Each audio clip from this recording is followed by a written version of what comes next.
এই পচা গরমে গঙ্গায় স্নান করতে কে না ভালোবাসে। তার আগে ঠান্ডা ঠান্ডা ঘোল খেয়ে আমি শুরু করবো আজকের রান্না বান্না। তার আগে বলে দিই, সদরুর বলেছিল তার নাম নিতে হাই সদরুর, রাজীব বলেছিল তার নাম নিতে হাই রাজীব। আর ভিডিওগুলো কোনো ছেলে দেখে? আমার তো এটা একটু সন্দেহ, কারণ আমার ভিডিওতে সবসময় মাইয়া মানুষের নাম বেশি আছে। সার্ভিনা বলেছিল তার নাম নিতে হাই সার্ভিনা।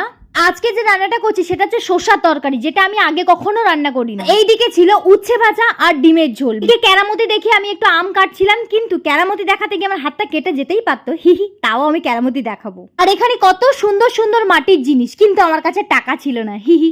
আশপাশটা দেখতে দেখতে পৌঁছে গেছি আমি গঙ্গার ঘাটে। আহ, কি ঠান্ডা হাওয়া। ফুল তুলতে গিয়ে হাতে ফুটলো কাটা, রক্ত দেখে মনে পড়লো জিয়া দিদির কথা, থ্যাংক ইউ। আর এখানে দুই পল্টু সাহস দেখেছো, আমার সাথে সাথে ওরাও জলে নামছিল। আর এইদিকে আমি পেয়ে গেছি 2 টাকা, যেটা পেয়ে আমি নিজেকে বিশাল কিছু মনে করছি। না না, বেশি কিছু মনে করবো না, তোমরা সাবস্ক্রাইব করো নেক্সট ভিডিওর জন্য।